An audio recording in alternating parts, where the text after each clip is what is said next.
In almost every video I've done talking about the R5C, at one point or another, I end up changing or discussing some setting that you have to get to through the camera's menu system.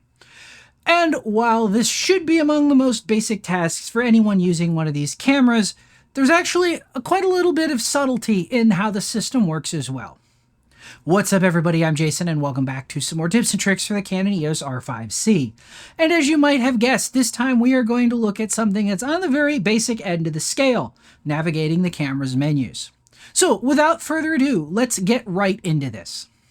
Now if you're familiar with Canon's photo cameras, then the Cinema EOS OS used on the R5C in video mode isn't that much of a change. But it is a little bit different. Camera settings are organized into sections or tabs, or officially in the manual, menus. There are 10 different of what I'm calling menu sections, just to differentiate it from the menu as a whole, on the R5C. And they are the camera setup, custom picture, recording media setup, audio setup, monitoring setup, assistance functions, network settings, assignable buttons, system setup, and my menu sections. Now, like Canon's photo cameras OS, the intention here is to group settings together in a logical way based on their function. For example, the first page of the camera setup menu contains the settings that are related to the operation of the iris or aperture. Now, each section contains multiple pages of entries, and each page can contain up to 8 individual settings. Now that we have an idea how the system works as a whole, or is organized as a whole, let's start by looking at how we access the menus. Now in the default configuration, there are actually 2 buttons that will take you into the camera menus. The first is the same button you'd use on the R5 or in photo mode, and it's simply marked Menu, over here next to the viewfinder on the back of the camera. Now, the other button, and the one that I actually use the most, is button number 4. Now this again is labeled Menu, or if you're an R5 user, it is the same button as the quick control menu. Now that said, unlike the R5 and Canon's other photo cameras, where the quick control button cannot be reassigned, on the R5C, button 4's function can be reprogrammed through the button customization menu. Now, another difference between the R5C's Cinema EOS OS and the Canon Photo OS that's on other cameras or in photo mode is that the menus do not interrupt recording or the output of the camera. In fact, we saw this when we did camera power consumption tests way back when the camera was first released. Because the Cinema OS is designed with the assumption that these cameras may be integrated into a broadcast system or recorded externally, they do not halt operating or alter their output quality when the menus are active. You may have also noticed that the menus on the R5C are actually semi-transparent and simply overlaid over the captured video as well. Now, by default, they are quite opaque, but we will talk about adjusting their transparency using the OSD transparency setting briefly at the end of this video. Now, finally, the menu system in the R5C is, I feel, much more consistently designed than Canon's mishmash of designs that you find in their photo cameras. Basically, all basic settings on the camera are displayed as simple drop-down lists. That said, more complex settings, specifically those that require additional feedback, such as setting audio recording levels or adjusting the noise reduction settings, do use specialized screens where it is appropriate and necessary. Now, as an aside, while the R5C does not have a button-accessed quick control menu system, it does have a touch-based one. To bring this up, touch the Direct Touch Control virtual button seen here in the lower left corner of the LCD screen. This will enable you to make adjustments to camera settings, so for example, white balance, aperture, ISO, and shutter speed, as well as the camera control assistance functions that are active. Now, on top of this, you can then access many of the most commonly changed recording settings through this interface by touching the Record Settings virtual button found in the upper left corner of the LCD display. Now, the Record Settings touch menu is divided into 3 pages. They are organized largely to reflect globally and most used functions from the recording media setup menu, as well as card-specific settings. Now, the first page here is largely going to reflect global settings found on the first page of the recording media setup menu. These include things like the sensor mode or frame size, the recording mode, the second card recording function, and which card you're recording on primarily. In some recording modes, such as slow and fast motion, this will also include more specific settings like the slow and fast motion frame rates. The two following pages contain the main and second card recording functions respectively. This includes things like resolution, bitrate, compression format, and so on that's going to be used for each of these cards.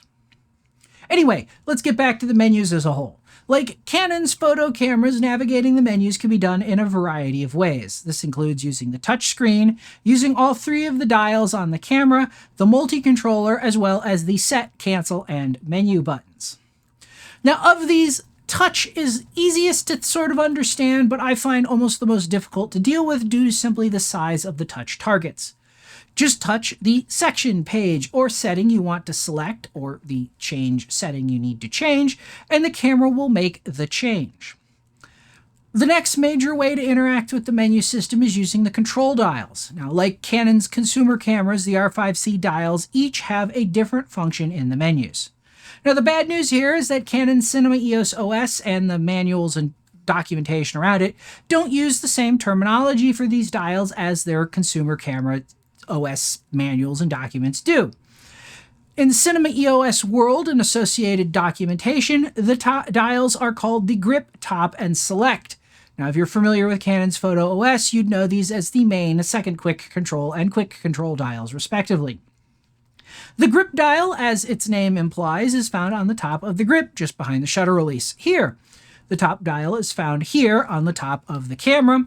And finally, the select dial is found here on the back of the camera. Now, for the good news. If you're already familiar with the R5 or any of the other 3-dial Canon photo cameras, these dials all do the exact same thing in the menus.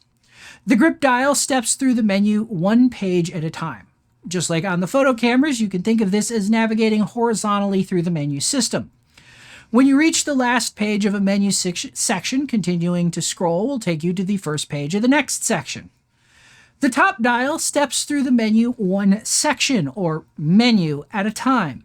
Now, when you reach the end of the menu sections, the camera and continue to scroll, the camera will simply wrap around the other side of this list.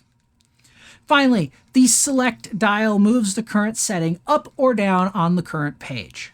However, unlike Canon's consumer cameras, where when you scroll past the last entry on the page, the camera wraps around at the top, this does not happen on the R5C.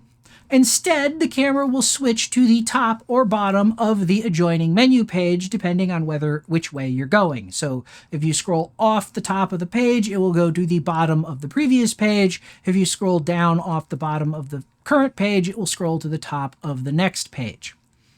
And this brings me to the last mechanism for navigating the menus, the joystick. Or, if you're familiar with the photo cameras, this would be what we know as the multi-controller.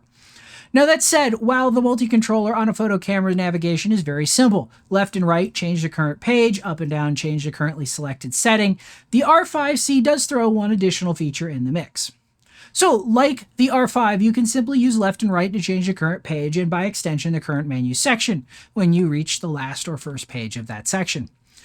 Similarly, you can use up and down to navigate through the list of settings. However, unlike the select dial, when you reach the end of the setting list, so the top or the bottom of the currently displayed settings, the camera does not continue to the next page. Instead, it moves the setting or selection cursor up to the menu section list at the top of the menu. Now, when one of these are highlighted in orange, pressing the joystick left or right will cause the camera to scroll through the menu sections instead of scrolling through the menu one page at a time. Now that we've looked at how to navigate the menus as a whole, let's look at how you change settings. Now, if you're using the touch interface, simply touch the setting you want to change and touch the new value you want to set it to. For more complex settings with custom screens, the camera will provide virtual buttons for making the adjustments as well as for confirming or canceling your change. When using the dials to navigate, you press the Set button in the middle of the selection dial to select the currently highlighted setting. This will display the options for you in a drop-down list, and then you use the select dial to select the new value you want and press set again to select it. Finally, if you're using the joystick, you can press straight in and it will behave the same as if you press the set button. So you simply select the setting you want to change, press straight in on the joystick, change the value you want to change, and then press straight in again to set that new value. Now, additionally, you always have the option to back out of the setting you're in. You do this by pressing the cancel button on the back of the camera below the select dial. This will back you out of the currently selected setting and revert its change to whatever it was before you started making an adjustment. That is, at least so long as you haven't hit set to save it. Now, once you've changed a setting, you obviously want to get back out of the menus of the camera and go back to shooting. Now here the R5C operates a bit differently than the R5 and the other photo cameras. For starters, on the R5 and its siblings, you can always jump back to the shooting mode by half pressing the shutter release. This is not the case on the R5C. In fact, even fully pressing the shutter release won't clear the menus, but it will start recording with the menus still displayed. Now that said, the most direct way to get back out of the menus and into the record screen is simply to hit the menu button again. Unlike on the R5, where the menu button backs you out one step at a time, on the R5C, the menu button only takes you into or out of the menus, or toggles their display, if you will. It doesn't act like a back and up button simultaneously. Now, to step back in the menus out of a submenu or out of a settings, you need to press the cancel button. Either the physical one, if there is no virtual one displayed, or a virtual one if there is. That said, you can back out of the menus by pressing the cancel button enough times that the menus go away. Finally, if you're using the touch interface, the R5C actually has a virtual close button for the menus as well. It's the X found here at the far right of the menu selection list. Touch that, and the menus disappear. Now, there are a couple of other functions that will pull you out of the menus as well. One is pressing the media button, which switches the camera into the media review mode. This will also immediately pull you out of the menus. Another button that will do this is the function button, or funk button, or the number 11 button, or what we would know on the standard EOS R5 as the MFN button. Pressing this will drag you out of the menu and highlight one of the settings along the bottom of the display so that you can change them with the dials. So that would be aperture, white balance, aperture, ISO, or shutter speed. You can then use the dials to change them or press the function button again to step to the next setting and then use the dials to change it. So that basically covers getting around in the menus. With that said, let's talk about the customizations you can make as well. Now, just like Canon's photo cameras, the R5C supports a My Menu section. The My Menu section on the R5C consists of only 5 pages that can each hold only 6 different menu options. You can customize the name and setting found on each page of the My Menu just as you can on the R5. However, some customizations that you had on the R5 are not available on the R5C in video mode. To start with, there is no way to hide the unused My Menu pages. They will always be displayed and you will always have to scroll through them, even if they're empty. Second, you cannot change how the camera handles opening the menu system like you can on the R5. On the R5C, none of that is available, and the camera simply does a mix between the first and second settings. If any menu page or any My Menu page has a setting set on it, the camera will open to the first page of the My Menu section the first time you open the menus or hit the menu button after you power the camera on. Subsequently, the camera will always open to the last page you were on and have left the last setting selected. Finally, there is no option to only display the My Menu settings section. Now, the second customization you can make with the menus is what displays they are shown on. Unlike the R5 and the other photo cameras, the R5C does not automatically output the menus on all possible screens. So that would be the LCD, the EPF, and the HDMI port. Instead, you have the option of displaying the OSD, including the menus, on all of the outputs or only on the internal displays. This is controlled by the OSD output HDMI setting found at the very top of the Monitoring Setup 5 menu page. When this is set to on, the OSD and subsequently the menus will be added to the HDMI signal and displayed on whatever monitor you have connected to the camera. When this is off, they will only appear on the in-camera displays, so the LCD and EVF. Now, the final customization over the menus is their transparency. And here the menus follow the on-screen display setting, their OSD transparency settings, that you'll find on page 6 of the monitoring setup menu. If this is set to on, the cameras will, the menus will follow the same transparency that's set for the display that they're on. Now that said, I will look at OSD transparency settings in more detail in a future video. So that's the menu system on the R5C and how you get around in it. If you found this useful or at least interesting, let me know by hitting that like button. If this kind of thing seems like it might be your kind of thing, please consider subscribing if you aren't already. Finally, if you'd like to directly support this content and future content like it, please consider hitting that thanks button if you can, or buying yourself something you've always wanted from the affiliate links in the description below. And as always, thanks for watching, and I'll see you next time.